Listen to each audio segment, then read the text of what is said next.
Hello everyone, welcome to my YouTube channel Tech Wisdom and welcome to this new tutorial video here. And in this video I'm going to show you how to download and install Git. So let's start the video. First of all, go to your browser and here just type Git. And here is the official website git.scm.com. Just click it here, the Git option here. And now on the right side here you can see download for Windows. As I am downloading for Windows, I have to click this one. And after that, you can see many different types of options, standalone, installer, or portable. We're going to download it for standalone.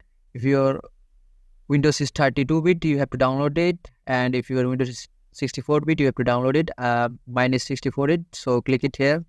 After that, as you can see, it started the downloading process.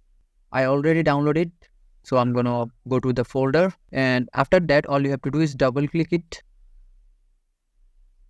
And just click yes, and the installation setup is on my screen. Just click next here, and here is the selected destination location. You can change it, but I'm gonna keep it as default, and you need at least 320 MB free space. And then click next and click next. Leave all this as default, and just click next and next.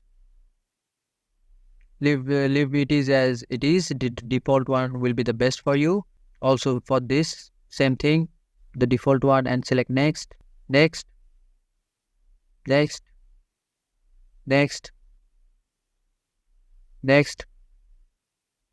Click next, next, and you don't have to select anything here. Just select install. And as you can see, the installation process is begun, so it will take a few seconds to fully install the program. So you have to wait for it. As you can see, the installation process is finished. Just click the finish option here and close it.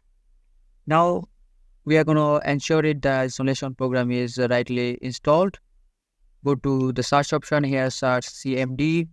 That is the command prompt. Click it to open and just type git here. And as you can see, all the git process is here, and that means my git is successfully installed. So this is the video. I hope this is a helpful video for you, and if this video does help you, please consider subscribing to this channel, and I will catch you guys in the next video.